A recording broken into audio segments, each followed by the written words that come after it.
योग करना हो तो यम नियम का पालन करो। नेति धोती आदि षटकर्म करके शरीर की नाड़ियों का शोधन करो। आसन प्राणायाम मुद्रा बंध का कठिन व्यायाम सिद्ध करो। प्रत्याहार धारणा ध्यान करते करते तब कहीं समाधि की प्राप्ति होगी। समाधि में भी सविकल्प सबीज निर्बीज निर्विकल्प आदि अनेक भेद हैं। कर्म के मार्ग में चलो तो कर्म के लिए धर्म के लिए अपने शरीर में आवश्यक शक्ति तथा अपने पास आवश्यक धन चाहिए। शुद्ध सामग्री जुटाओ, पूरी पूरी विधि का ज्ञान प्राप्त करके उसका पालन करो।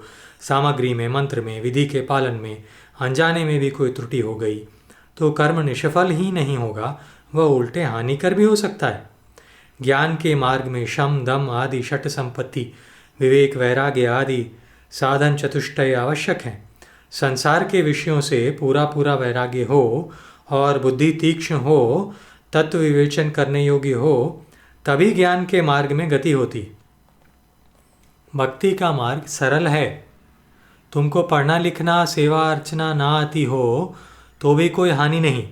भगवान का नाम लो, नामी तो नाम के वश में है। यह भी ना हो सके तो भगवान की कथा श्रवण करो। अपि चेत सुदुराचारो भजते मामनन्य भाग साधुरेव स मंतव्यः सम्यग् व्यवसितो ही सह। भले ही कोई अत्यंत दुराचारी हो किंतु अनन्य भाव से मेरा भजन करता हो तो उसे साधु ही मानना चाहिए, क्योंकि वह ठीक निश्चय पर पहुंच चुका है। भक्त श्रेष्ठ प्रहलाद कहते हैं, दैत्य पुत्रों, श्रीहरि की उपासना में कौन सा बड़ा परिश्रम है। वे तो अपने हृदय में ही रहते हैं, अपनी आत्मा ही हैं और समस्त देहधारियों के सामान्य रूप से मित्र हैं। अतः उनका भजन करो। विषयों को प्राप्त करने से भला क्या सुख होता है। एक महात्मा कहते थे, सोते समय यदि यह ध्यान करके सो कि भगवान हमारे कंठ में विराजमान हैं तो स्वप्न भगवान का ही आवेगा। इसे लगातार 2-3 महीने तक करके देखना चाहिए।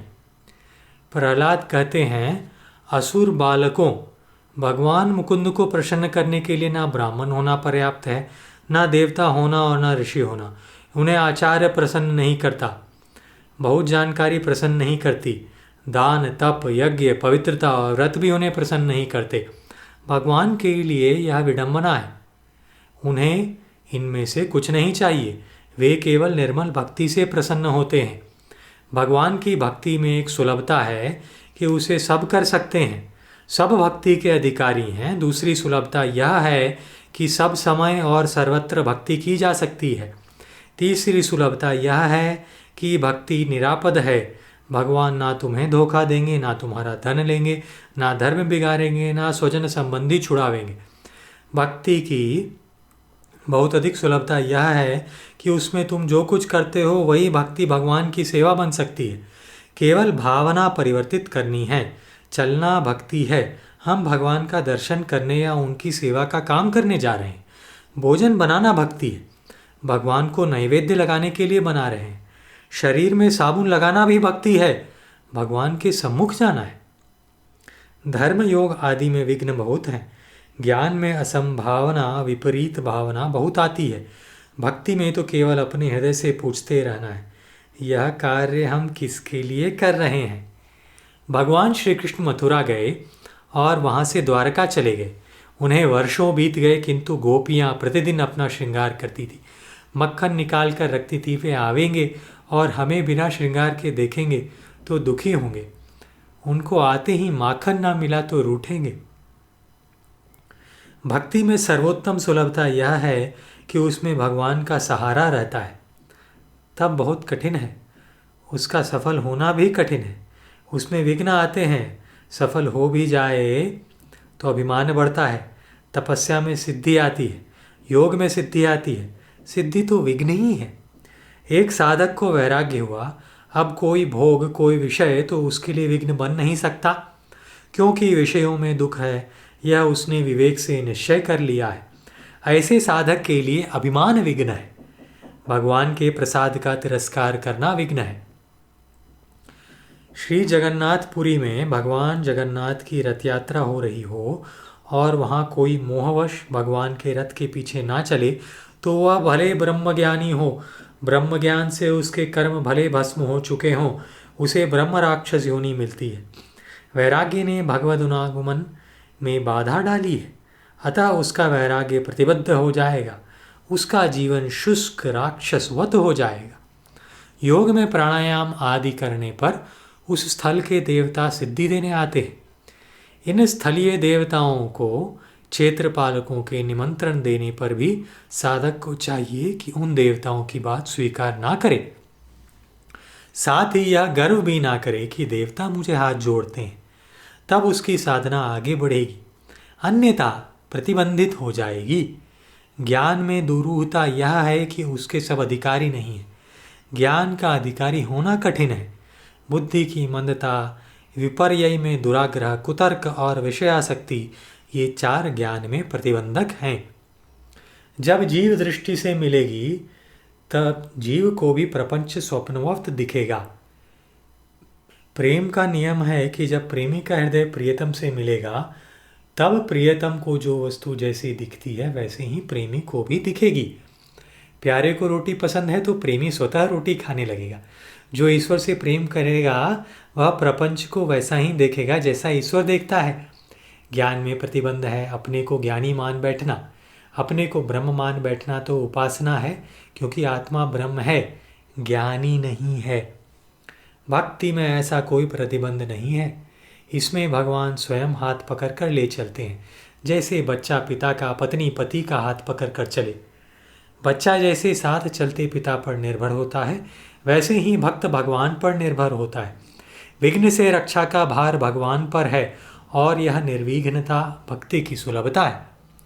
भक्ति में करना कुछ नहीं है, कोई नई बात अपने में उत्पन्न नहीं करनी है। भगवान ने सबके हृदय में प्रीति दे रखी है। प्रीति ईश्वर से भी मांगनी नहीं है। जैसे भगवान ने नेत्र, कर्ण आदि दिए, वैसे ही प्रीति भी दी है। वह प्रीति जिससे जोड़नी थी उससे ना जोड़कर अन्यों से जोड़ दी गई। वैसे भक्त तो सभी हैं। कोई मंत्री भक्त है, कोई सेठ भक्त है, कोई स्त्री भक्त है, कोई देह भक्त है। भक्ति के फल भगवान हैं और उनमें सुलभता यह है कि वे करुणा वरुणालय हैं। हम उनका नाम लेने की इच्छा करते हैं तो वे हमारी जिह्वा पर नाम बनकर नाचने लगते हैं। मंदिर में हम दर्शन करने जाते हैं तब जिसे हृदय में देखना चाहते हैं उसे नेत्रों से देखते हैं। ये यथा माम प्रपद्यन्ते ताम तथैव भजाम्यहम्। भगवान ने कहा है कि जो जैसे मेरा भजन करता है मैं भी वैसे ही उसका भजन करता हूँ। मनुष्य भगवान की ओर एक पद चले, उनके लिए एक क्षण लगावे, तो भगवान को भी उसकी ओर एक पद चलना ठहरा, एक क्षण देना ठहरा उसके लिए। भगवान के एक पद में तो सारी दूरी समाप्त हो जाती है और उनके एक क्षण में समस्त काल आ जाता है। भगवान के क्षण में तो ब्रह्मा विष्णु रुद्र की एक आयु पूरी हो जाती है। सत्य तो यह है कि हम भगवान के लिए एक पद उठाते नहीं हैं। अन्यथा भक्ति में तो यह सुलभता है कि भगवान स्वयं भक्त को ढूंढते हैं। ब्रह्म ज्ञान प्राप्त करना हो तो ब्रह्म जिससे जाना जाए यह साधन प्राप्त करना होगा। ब्रह्म को नेत्र से तो देख नहीं सकते, क्योंकि वह रूप तन्मात्रा वाला नहीं है। वह गंध तन्मात्रा वाला भी नहीं है कि नाक से सूंघ कर जान ले। रस तन्मात्रा होता तो जीभ से चख कर जान लेते। उसको सुनकर कर्ण से जानने का भी उपाय नहीं है, क्योंकि वह शब्द तन्मात्रा का भी नहीं है। स्पर्श तन्मात्र का भी ब्रह्म नहीं कि उसे छूकर जान ले। मन से जैसी कल्पना पहले से होगी वैसा ही चिंतन होगा। बुद्धि से उसको जानना चाहे तो बुद्धि अनादिकाल से संस्कार युक्त है, बुद्धि संस्कार मुक्त है नहीं। जिसमें पूर्वाग्रह ना हो ऐसी बुद्धि होना कठिन है। अतः अंतःकरण शुद्ध हो, उसमें त्वम तथा तत्पदार्थ का शोधन हो, तब महावाक्य द्वारा प्रयुक्त चैतन्याभिन्न ब्रह्म तत्व का बोध हो सकता है। भक्ति में यह सब कुछ करने की आवश्यकता नहीं है।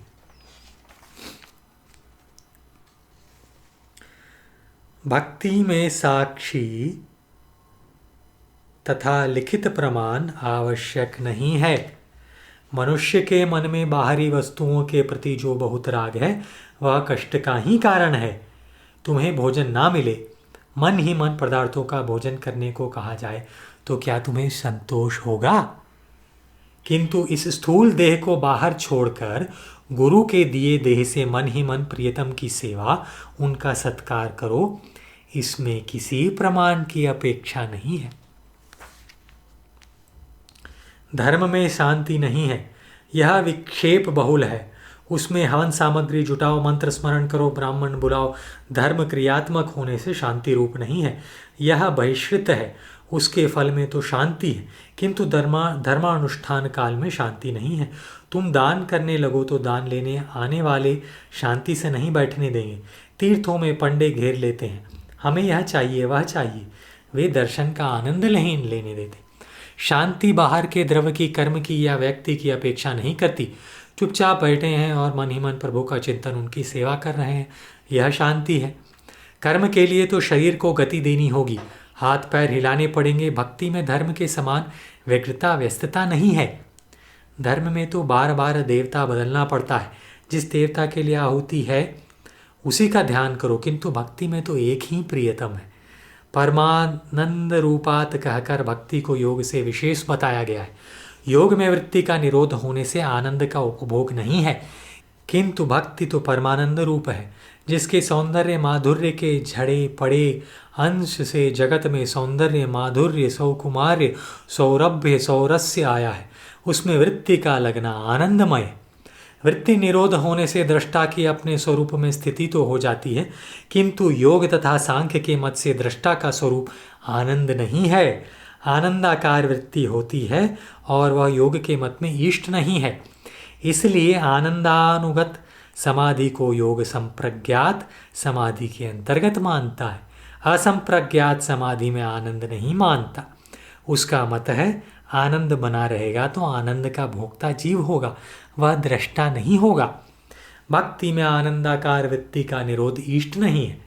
देखना यह है कि भक्ति में परमानंद आया कहाँ से।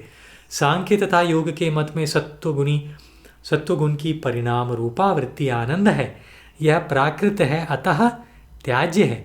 भक्ति में आनंद भगवदाकार वृत्ति होने से आता है, यह प्राकृत वृत्ति नहीं है। वेदांत की दृष्टि से यह मायिक वृत्ति है। तंत्रों में भक्ति को भगवान की शक्ति माना गया है।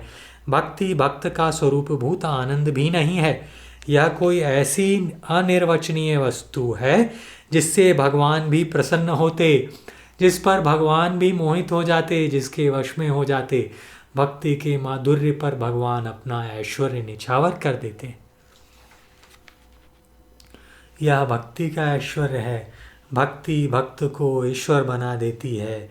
गोपियां श्याम सुंदर को ताली दे दे कर नचाया करती थी। धर्म साधन तो है और उससे आनंद की प्राप्ति भी होती है, किंतु धर्मानुष्ठान काल में आनंद नहीं है। धर्म की क्रिया परमानंद नहीं है। धर्म के फल स्वरूप में आनंद की प्राप्ति होती है, किंतु धर्म का फल जो आनंद स्वर्ग आदि की प्राप्ति है वह भी विनाशी है। योग से समाधि की प्राप्ति दृष्टा की स्वरूप में स्थिति होती है। दृष्टा तो यथा कथंचित परमानंद रूप भले हो, किंतु समाधि ही परमानंद रूप नहीं है। योग के साधन काल में आनंद नहीं है और उससे होने वाले समाधि भी स्थायी नहीं रहती। ज्ञान परमानंद रूप नहीं है। अच्छा, ब्रह्म परमानंद रूप है? ज्ञान तो रहने वाला भी नहीं है, वह तो अविद्या को निवृत्त करके शांत हो जाता है। उपाय तो उपोय को प्राप्त करके त्याग दिया जाता है। जिस ज्ञान से अविद्या की निवृत्ति होती है वह ज्ञान तो परमानंद रूप नहीं है। साधन काल में ज्ञान परमानंद रूप नहीं है। यहाँ तो भक्ति और भगवान में अभेद है। जैसे अविद्या निवृत्त करके वृत्ति ज्ञान का नाश हो जाता है, वैसे क्या भगवान की प्राप्ति होने पर भक्ति का नाश हो जाता है? नहीं, भक्ति तो भगवान के मिलने से बढ़ती है। श्रेष्ठ पुरुष तुम्हें मिले तो उसके मिलने से उसमें प्रेम बढ़ता ही है। भगवान तथा भक्ति में भेद इसलिए नहीं है कि भगवत प्राप्ति में वृत्ति भगवत रूप हो जाती है। अतः धर्म योग या ज्ञान परमानंद रूप नहीं है। अपने गर्भ में भगवान को रखने वाली भक्ति परमानंद रूप है। भक्ति के त्याग की कहीं कोई विधि नहीं है। भक्ति का किसी अवस्था में नाश नहीं होता। भक्ति का फल भी भक्ति ही है। एक बार निवेदन समर्पण कर देने के पश्चात देह के सुख दुख मान अपमान के संबंध में या किसी भी लौकिक हेतु से चिंता का चित्त में आना मनोदौर्बल्य है। यदि तुमने अपने कार्य का भार भगवान के सिर पर रखकर उनकी शरण ले ली है कि वे तुम्हारे साथ काम करते रहेंगे, तो यह कौन सी शरणागति? तुम भगवान के सेवक बनने चले हो या उन्हें अपना बनाने? ऐसे व्यक्ति दुखी होते हैं। जो लोग अपने कार्य का भार भगवान पर छोड़कर निष्क्रिय हो जाते हैं, वे कार्य ना होने पर दुखी होते हैं। अनेक बार भक्ति छोड़ बैठते हैं। अरे भगवान तुम्हारे मन की ही बात करेंगे, ऐसा मानने का कोई कारण नहीं। वे अपने मन की भी तो कर सकते हैं। नाथ, मेरी बुद्धि अत्यंत पंगु हो गई। मेरी युक्तियाँ तर्क शक्ति समाप्त हो गई। मैं अब कुछ जानता नहीं हूँ। आप ही मेरी शरण है। शरणागति में यह 6 बातें होती हैं। भगवान के अनुकूल रहने का संकल्प, जो बातें भक्ति के प्रतिकूल हों उनका त्याग, भगवान मेरी रक्षा करेंगे यह दृढ़ विश्वास, अपने रक्षक के रूप में भगवान को ही अपनाना, अपने को भगवान के अर्पित कर देना तथा अपने में दैन्य का भाव। डॉक्टर पर हमारा विश्वास होता है, अतः वह ऑपरेशन करता है तो भी हमें प्रसन्नता होती है कि हमारा रोग दूर किया जा रहा है। इसी प्रकार भगवान पर विश्वास हो तो भय तथा चिंता किसी भी अवस्था में नहीं आवेगी। चिंता तब आती है जब कोई बात हमारे मन के विपरीत होती है। जब भगवान के प्रत्येक कार्य विधान को हम अपने अनुकूल, अपने हित में देखते हैं तो चिंता क्यों आवेगी? यदि चिंता आती है तो करें क्या? चिंता आती है यह आत्मनिवेदन में त्रुटि है। चिंता इसलिए आती है कि हमारी आस्था पूर्णतः भगवान में ना होकर कहीं और भी है। अतः धन में आस्था हो तो धन से सेवा करनी चाहिए, देह में आस्था हो तो देह से होने वाली साधना करनी चाहिए। सब कुछ भगवान का ही है, इसका बार बार चिंतन करना चाहिए। चिंता मन में आई, कहाँ से आई? उसे भी तो प्रभु ने ही भेजा है। तब क्या चिंता करें कि रुपये क्यों गए? मन में यह बात आई कि चिंता प्रभु ने भेजी है तो चिंता मिट गई। बुद्धि का उपयोग करके चिंता मिटाना चाहोगे तो चिंता नहीं मिटेगी। चिंता में प्रभु की प्रेरणा देखो, चिंता मिट जाएगी।